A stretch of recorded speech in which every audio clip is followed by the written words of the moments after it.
شيخنا الآن بركيو سائل كي يقول لي هي سنة كي هو يقول إسلام تيرو حيلة يكون هذا لا علمي بينوجلي سا مركا ما أبنان تهي إن أي هو أفرت علمها أما نفتح صلى الله عليه وسلم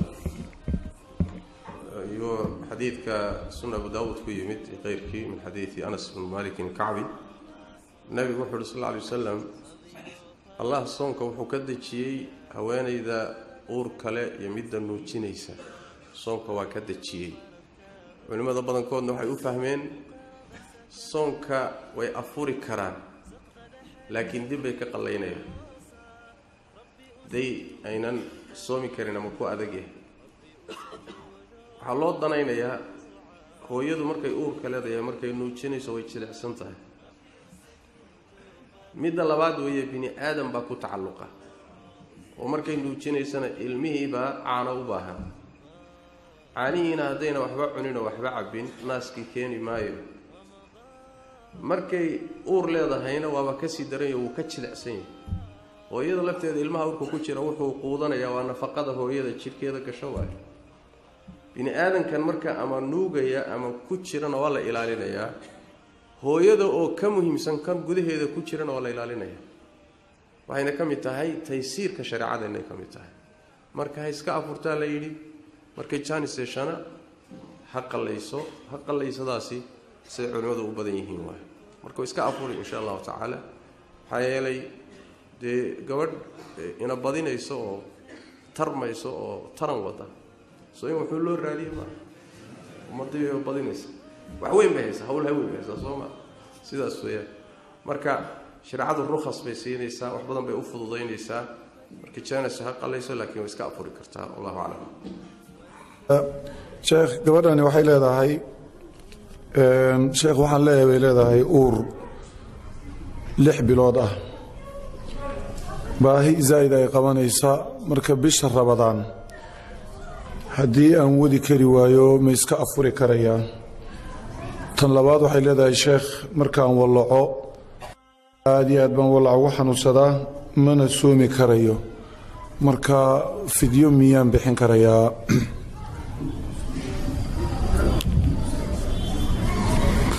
su-aashaasi jawaabteedu sida tii hore aad u xawishay laa yamasu ilmutahharun bay fiicnayd maxaa yeelay fadhiyo badan baynu kaga soo hadalnay sida sawaabka waxa way gabadha muslimadda ilmo nuujinaysa ama dhaxda ku sidee uurka leh ee soonka ama ha awoodo ama aysan awoodin inay iska afurto yaa u bannaan ama ha dhibo ama yuusan dhibin inay iska afurto u bannaan hadhow markii soonku dhammaado hadday soo qadayn kartana ha soo qadayso sida wadaaddo badan ay qabaan hadday doontana fidyay bixin kartaa kiila raashina maalin walba waliba wax kiila raashina ka yar weeye laakiin maadaama muran badan ka jiro kiila raashina kiila bariisa kiila ugaali ah ha iska bixiso ama kiila baasta ah 30 kiilo raashina ha bixiso in ramadaanka waa 30 hadduu 29 ku dhammaanay 29 kiilo raashina inay bixiso u bannaan tahay marka gabadha muslimadda ah ee xaamilada ah ama ilmaha nuujinaysa soonkuna dhibayo way iska afuri kartaa hadhowna waxay ku gaabsan kartaa inay fidyo bixiso iyadoon soo qadaynin xaggana aan soomin fidyo hadday bixiso way ku filantahay hadday saayadu rabto inay qallayso way qallayn kartaa way la iman kartaa markaas hawsha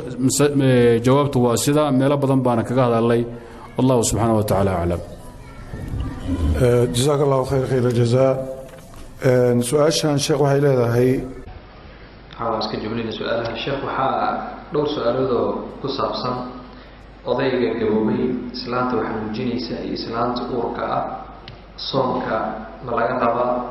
haddaan se laga dabin maxaa kaloo bedel oo laga rabaa su'aalo fara badan oo noocaas ah ayaa jiray marka sheekh maxamed ayaan insha Allah ta'ala ku wareejinaya soo loo faahfaahiyo jazakallahu khayr بسم الله الرحمن الرحيم حديث مسألة كسابسن hooyada nuujinaysa ama uurka leh ayaga waxa ku soo arooray xadiid khaas oo nabigu sallallahu alayhi wasallam uu sheegay inay iska afuri karaan soonkii in laga dajiyo sababtuna waad garan kartaanoo hooye markay uur leedahay way culus tahay jiniin yaroo uur jiifa oo aan u adkaysan karin gaajada iyo oonkaba caloosheeda ku jira iyadana waa loo turayaa kan uurkeeda ku jirana waa loo turayaa way iska afuri marka hooyada nuujinaysa sidoo kale waaye sababta markay ilmaha nuujinayso ayadii nafaqa ka baxaysa inay wax qaadatay u baahanta haddii kale wadna baabaysa ilmihiina wuxuu nuugu u baahan yahay oo naasku ku nool yahay naaska wixii ka imaanayeen waxay ku xidhan yihiin waxay hooyadu qaadanayso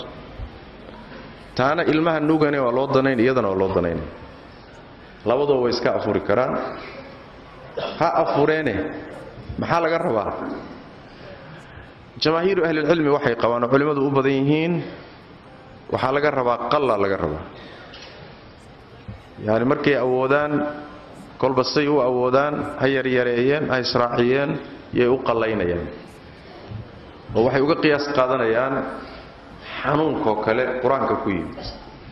ruux hadduu uga tago xanuun uga tago soonku soo ha qalleeya lama dhihi tanina tii oo kale la mid tahay dheh saasay u badan yihiin culimmadu waxaa dhici karta hooyadu inay tahay mid mar sanadna nuujisa sanadna uur leh laga yaabo inay 8 sano 10 sano muddo dheer ay qallayn kari weyd wixii isgaargaadhaan qalliyi ay kari weyd ama ku adkaadaba markaasoo kale xoogaa waa gabadh yaa ummadda tarmisay soo maha meel bay ka soo baxday soo in qiil loo raadiyo idin lama qumana marka soo qiil loo raadin maayo gabadh intaasoo ilmood dhashay oo isku xijisay oo ummaddii nabiga badisay annagana xil baana saarina wax u raadinno waay iyadoon qaalin laga qaadanin sidaas daraaddeed markaasoo kale waxaan leenahay madhab waxaa jira saxaabada qaar ka mida ka sugan alimaam isxaaq ibnu rahwiyana uu qabay oo dhahaya hooyada nuujinaysa iyo midda uur kale markay afuraan raashin ha bixiyaan meeshaasaan marka uga qiil raadinaynaa waa midii uu soonku ku batay oo kari weyday oo ku adkaaday laakiin midda kari karta waa inay qallayso masaladaasi waa labadaas masalada ku saabsan duqayda dadka da'da ah rag iyo dumarba iyadoo labay u kala baxayaan ruux da'a oo soomi kara kaasi waa inuu soomo ka labaadna waa ruux da'a oo aan soomi karin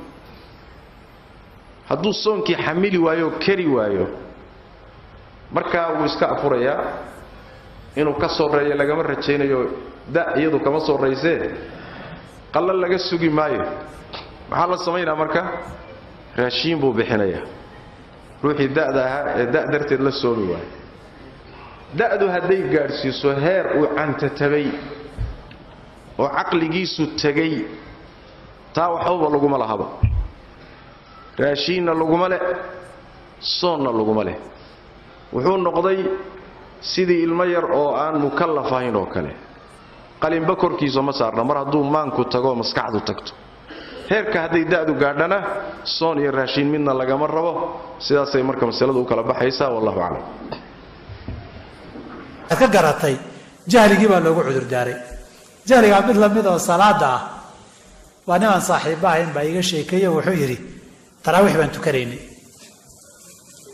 nin oday oo baadiye ah baa safka soo galay jeebka timir baa uga buuxday salaadii cabbaar markay dee qiraa'adu way dheer tahay jeebku kala soo baxa badoo qalab buu ku siiyaa buuri hal timira buu qalab ku siiyaa waa garab taaganna waa aragnaa buu yidhi ma isagu yidhi mise ninkii dhinaca kale ka ahaa buu igu yidhi baa dhowr goor jig garabka ka siiyey buuri markaa ninkaa jig garabka ka siiyey aan idin weydiiyey idinka muxuu ka rabaa ninkan isaga laakiin wuxuu u qaatay wax iga sii intuu jeebka gacanta geliyey yuu u laacay ninkii tartiib marka halkaas ninkan ilaa iyo hadda waxay ka taagan tahayba cuntada uu cunaya salaada ku dhac cunayo waa isla saxan yahay ninkii daal ahaana xataa qofka hadduu halmaansan yahay jagtan wuu ku baraarugi lahaa laakiin jahligii waxaa ku tusay jagtii laga siiyey buu isagiina wardaadna noo dhiibo wax naga sii buu qaatay marka qofku jahli hadduu yahayna waa loo cudur daaraya masaladaana inta aan kaga baxo mas'alada xigta dadka inay afuraan loo ogol yahay iyagana waxaan dhihi karnaa waa 5 ama waa 6 kow waa musaafirka safar salaad lagu gaabiyo mudan laba waa mariidka jiran waxaa laga hadlayaa jirooyinka marna yimaada marna taga waase haddii soonkii iyo jiradani saamayn isku leeyihiin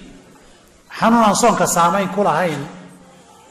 dee maaha farta yar xanuunayso haddii ay markaan baxaya ama xalaan oo degdegayaan albaabka ku yar dhuftay marka ciddida yar xanuunayso waan afurayaa ma aha haddaad u baahato dawo lama horaan inaad qaadatahaa laakiin soonka ah xanuunka la sheegayo waa xanuun yashuqu macahu siyaamu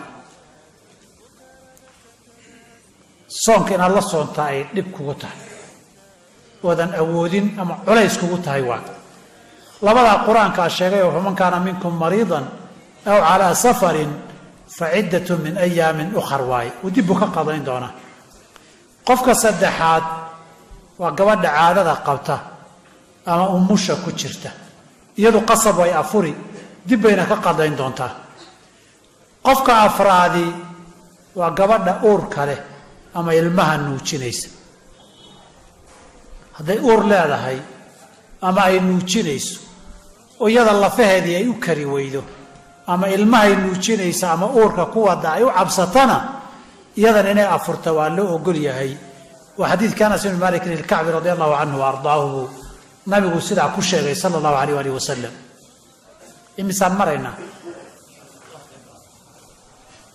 laba haddaan ku soo qabanna 4 baan maraynaa qofka shanaadi waa waayeelka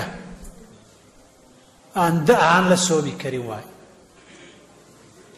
qofka waayeelka caqligiisina joogo soonna aan awoodin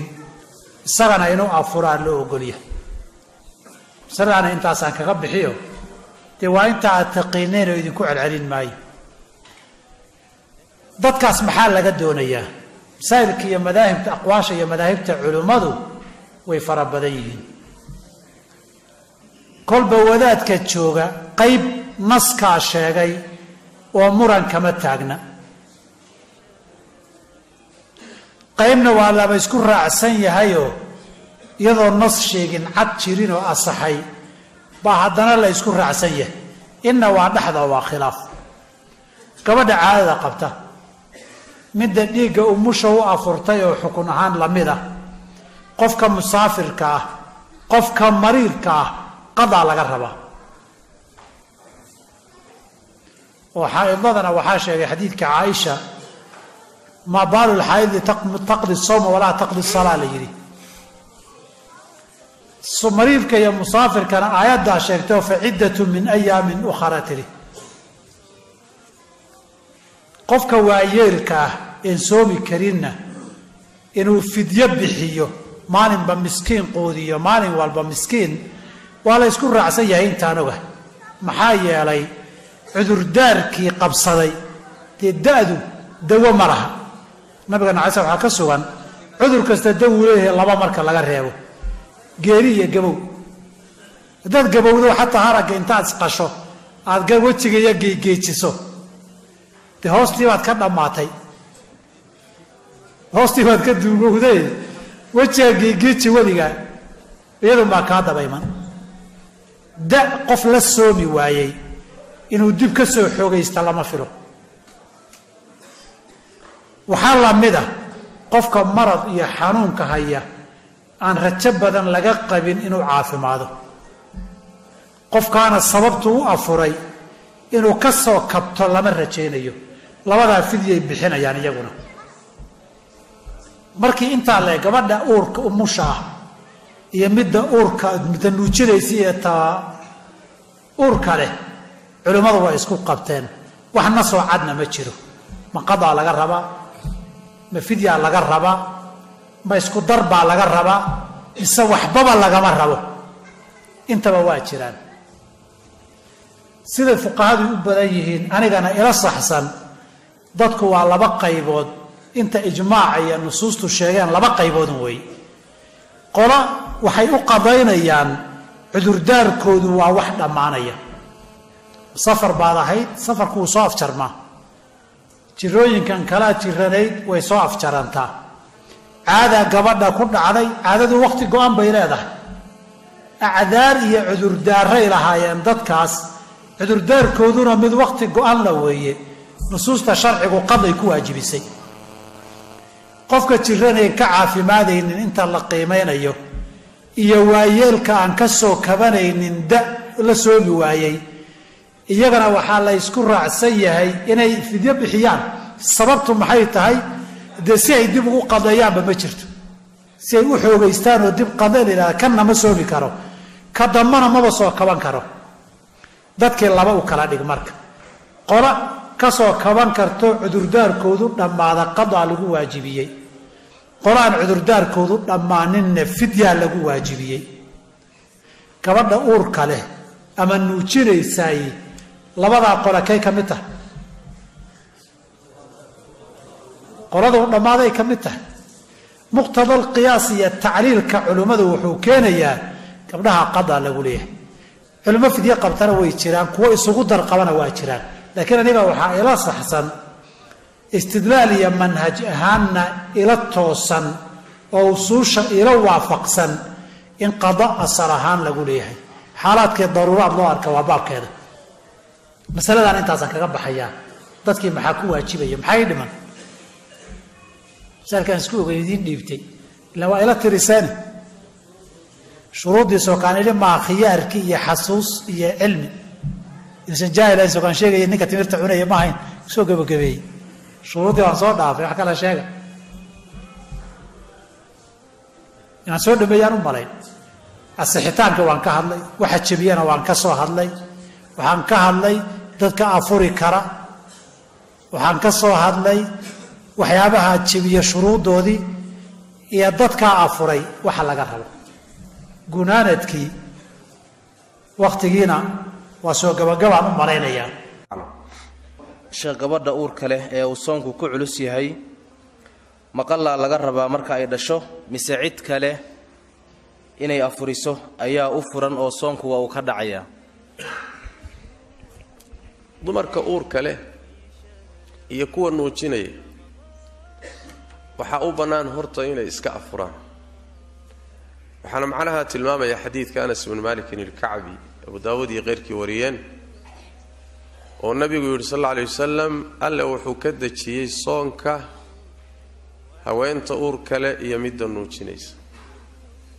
way iska afuri karaan marka taa la islama diidana inay afuri karaan leanna ilmihii ayaa u baahan wuxuu quuto ama uurka ha ku jiro ama naas ha nuugayo hooyadii uurkeeda lagu jiray ama naaskeedii la nuugayayna nafaqay u baahan tahay oo la-aanteed way dhibaatooni